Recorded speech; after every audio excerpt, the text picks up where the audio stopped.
నాడు కూడా మమ్మల్ని ఒక మనుషుల్లాగా అంటే మేము పిల్లల్ని ఇచ్చినాం వాళ్ళ ఇంటికి కనీసం ఒక వియ్యంకుడు వాళ్ళు వచ్చిరని చెప్పి మర్యాద కూడా మాకు ఉండదు. మా ముందేమో బావగారు రండి అనేది మేము పోయినా అరే ఊరే అనేది ఇది అండి పద్ధతి.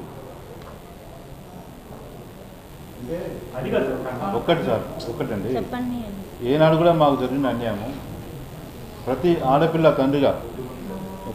తండ్రిగా నేను కోరుకునేది ఇంత అన్యాయం ఏ ఆడపిల్లకు జరగకూడదు సార్. ఏ ఆడపిల్ల తండ్రి కూడా, ఎందుకంటే ప్రతి ఆడపిల్లని ప్రతి తల్లిదండ్రులు ఎంతో గార్భంగా పెంచి పెద్ద చేస్తారు. ఆమె జీవితం మంచుకున్న చూస్తారు. నేను ఎంతో నమ్మకంగా నేను జోగురమేష్ ఫ్యామిలీకి నేను నా బిడ్డని, నాకు అందరూ ఆడపిల్లలండి, నాకు మగపిల్లలు లేరు. నేను సంపాదించిన యావదాస్తి నేను నా బిడ్డకే నేను ఇస్తానని చెప్పి, నా చిన్న బిడ్డకి నాకంటే ప్రేమ అతనికి ఎక్కువ ఇస్తానని చెప్పేసి ఆ రోజు కూడా చెప్పిన అతనికి. కానీ పెళ్ళైన కొద్ది రోజులకే ఇంకా తండి మొత్తం మొత్తం అమ్ముకొని రండి, కార్ పెట్టండి, బంగారం పెట్టండి, ఇంకా పెట్టండి. కేజీ బంగారం పెట్టేవండి. ఎవరండి మా గౌడ్ కులంలో పెట్టేది? నేను గౌడ్నండి, ఒరిజినల్ మేము. రాండి మా సూర్యాపేటలో. నేను ఇలా గౌరవం చెప్తున్నా. నేను 10 సంవత్సరాలు తాళ్ళు కూడా ఎక్కిన. వ్యవసాయం చేసిన కుటుంబం మాది, వ్యాపారం చేసి పైకి వచ్చిన కుటుంబం మాది. ఈ రాజకీయాలు తెలియదు మాకు, కుట్రలు తెలియదు. మేము కేవలం పిల్లల్ని మంచిగా పెంచి పెద్ద చేసి పెళ్లి చేసి మీ చేతిలో పెట్టినామండి.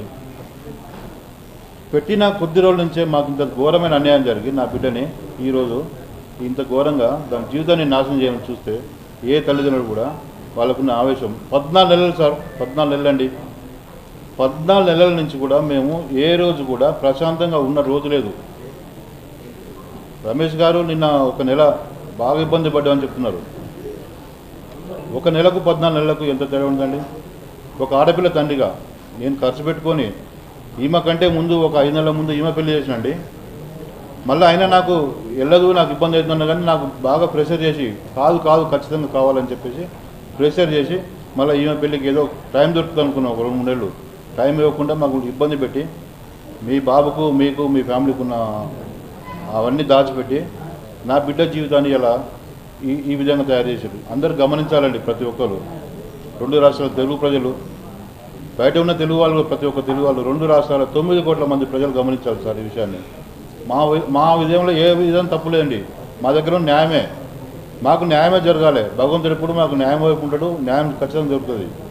మాకు న్యాయం జరగాలి. ఇంకోటి అమ్మా సార్, ఇవన్నీ చెప్పాలని చాలా చెప్తున్నాం. ఇవి ఎట్లుందంటే సార్, ఇది ఒక దొంగ నరిచేటుంది. వినండి బాగా సార్. తప్పు మాది కాదు సార్, తప్పు నేను నా బిడ్డని ఇచ్చినాం 14 నెలల నుంచి కూడా. అబ్బాయి ఇంటికి పంపించి ఆ అబ్బాయి పరిస్థితి కొద్దిగా సక్కదిగుతుండదు. మీరు ఇంటికాడని చెప్పి ఇంటికి పంపించిన తర్వాత ఏనాడు కూడా అమ్మాయిని కానీ మమ్మల్ని పలకరించింది లేదు. కొద్ది రోజుల తర్వాత మళ్ళీ శ్రావణ మాసం వచ్చింది. శ్రావణ మాసంలో పంపించాం ఇంటికి. ఆ పంపించిన నెల రోజుల్లో కూడా నా బిడ్డని ఎన్నోసార్లు చంపడానికి ప్రయత్నించారు. వాళ్ళ ఫ్యామిలీ, వాళ్ళ అమ్మాయి శ్రావణ మాసంలో ఉన్నది ఒక 20 రోజులు అక్కడ ఉంది, ఒక 20 రోజులు ఇక్కడ ఉన్నది. పెళ్లి కంటే ముందు, పెళ్లి ముందు కూడా మాకు, పెళ్లి తర్వాత కూడా మాకు ఎట్లాంటి వాళ్ళ కానించి లేదు. ఇంటికి పంపించడానికి కానించి కూడా ఫోన్ల ద్వారా కూడా రాజు బెదిరించిన కాల్స్ కూడా మీరు అనేది విన్నారు. వాళ్ళ అత్తమ్మ ఫోన్ చేసి ఏమైందమ్మా, మీ బంగారం ఏమైంది, డబ్బులు ఏమైంది, మీరు రాండి తీసుకురండి అని చెప్పేసి మాకున్నే మొత్తం అమ్ముకొని రాండి అని చెప్పడం వరకు వాళ్ళ బాధ్యత.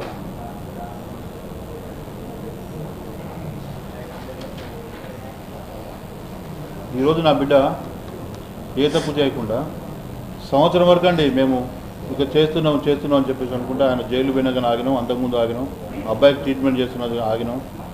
సంవత్సరం నుంచి కూడా సంవత్సరం వరకు ఇంకా నెలకు 10 రోజులకు సంవత్సరం అయిపోయింది కూడా మా ఇంటికి వచ్చి అమ్మ నీకు న్యాయం చేస్తా అని చెప్పి నెత్తి మీద చేపెట్టి చెప్పిన రోజులు ఉన్నాయి. సరే నమ్మినాం, పెద్ద మనిషి కదా అని నమ్మినాం. మాకు ఏ ఒక్కరోజు కూడా చెప్పేది ఒకటి, చేసేది ఒకటి. చెప్పేది ఒకటి, వాళ్ళ మనసులో ఉన్నది ఇంకొకటి. మాకు న్యాయం జరగలేదు కాబట్టి మేము ఈరోజు ఈ విధంగా మీ ముందుకు వచ్చి మాకు న్యాయం జరగాలని చూసినాం. ఒకసారి సేమ్ పాప చెప్పినట్టు కోర్టుకు పోతే ఇదే కేసు మేము సిపి గారికి వెళ్తే సజ్జల రామకృష్ణారెడ్డి దగ్గర వెళ్ళిన మాట వాస్తవం. అది వాళ్ళ ఇంటి దగ్గర మాట్లాడండి, ఒక నెల రోజులు సెట్ చేసుకొని చెప్పారు. ఆ మాట వాస్తవమే. అది కాలేదు. ఫస్ట్ వైసీపీ మన వెల్లంపల్లి సింగ్ గారు చెప్పినాం, అది కాలేదు.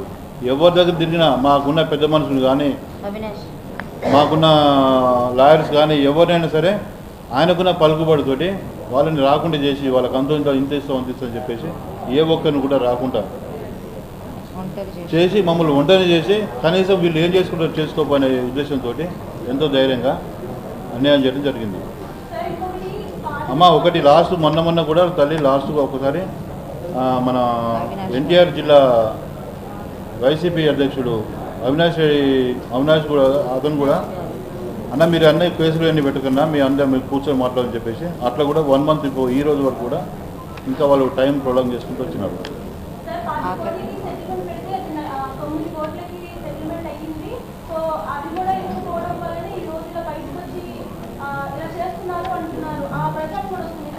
అవన్నీ కోర్టు ద్వారా చూసుకుంటుంది తల్లి. అన్నీ ఏదున్నా కానీ మేము మాకు ఏదో నష్టపరం జరిగిందో అవన్నీ కోర్టు బదిలో ఉన్నాయి.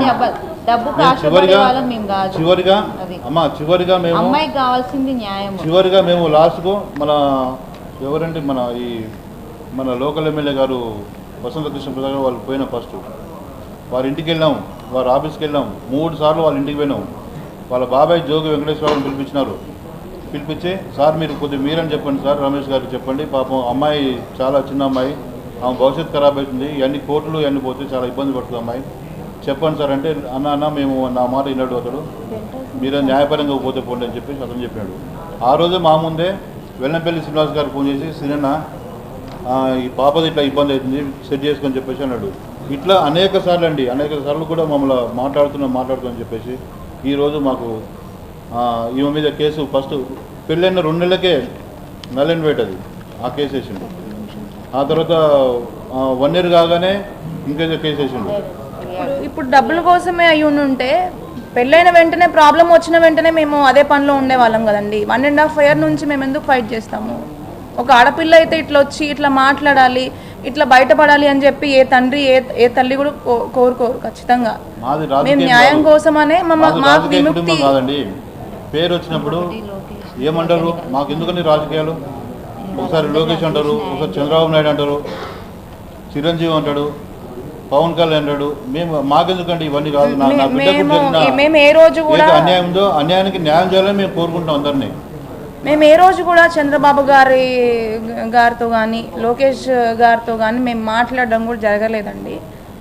కానీ ఈ మీడియా ద్వారా నేను తెలియజేసుకుందామని అనుకుంటున్నాను. ఇంత అన్యాయం ఏ బిడ్డకు జరగకూడదు. నా బిడ్డకు ఖచ్చితంగా న్యాయం జరగాలి. నా బిడ్డకు ఖచ్చితంగా న్యాయం జరిగేంత వరకు మేము పోరాటం చేస్తుంటాం.